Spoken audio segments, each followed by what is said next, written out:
Why Benazir and Ziaul Haq were taken care of by their alleged masters? Oh, did they get powerful internally or change camps? We know the deep state does all of this, but these two people we have not discussed much. Pakistan.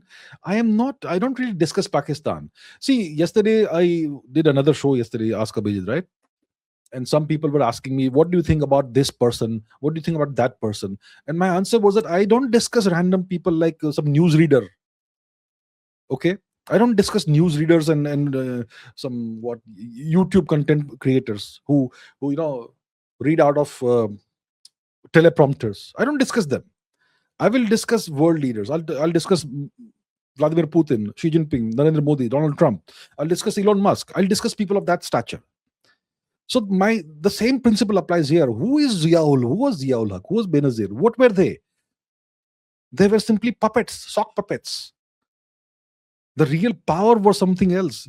They were simply sock puppets. Somebody was puppeteering them.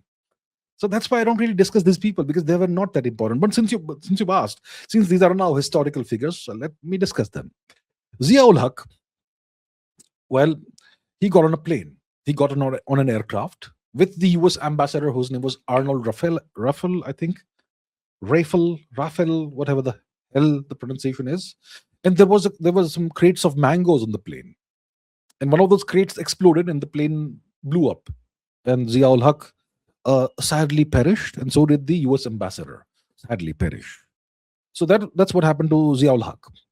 Late 80s, yeah? And Benazir, well, she was shot by an assassin. She was at the time not the prime minister, but she was campaigning or something. So now, clearly, these were both assassinations. So if it's an assassination, someone assassinated them. Why would they have been assassinated? Assuming it's a deep state behind this, why would these people be assassinated?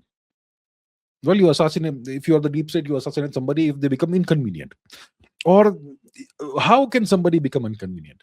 Maybe they become too powerful and kind of start acting on their own agenda rather than your agenda. They start becoming independent instead of being aligned with you. In that case, you eliminate such assets, such troublemaking, problematic assets. And overall, the principle is that don't allow someone to be in power too long. The longer somebody is in power, if they are good, then they will establish their networks. They will put down deep roots, and they will create genuine power structures that are independent of you. In which case they can become a nuisance, they can become problematic. So don't allow someone to stay in power too long. Keep employ a revolving door policy. What kind of policy do the Americans employ in Japan? There's a revolving door prime ministership. Every few months a new prime minister comes and goes. Same thing with the UK. So that way there is no stability politically, right?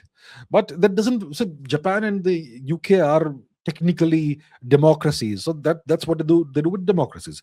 When you have a dictatorship like we have in Pakistan, you have to give the dictator a slightly longer time. Maybe not just 6 months or 1 year, maybe 5-6 years. So Ziaul Haq, I think, was in power for close to a decade, which becomes too long. Right? So that's why you take care of him. And then you do a different experiment in Pakistan, have a different power structure come up, which was essentially, soon you had Benazir. And then maybe Benazir had become problematic, that sort of thing. So overall, see, Ziaul Haq was simply a sock puppet, a puppet of the US. He was powerful because the US needed him, and the US gave him that power. They made him powerful. And the same for Benazir Bhutto for a while. As long as she was relevant, she is considered to be the founder of the Taliban. Well, today the Taliban have absolutely no love for her. I can assure you of that. So there you have it.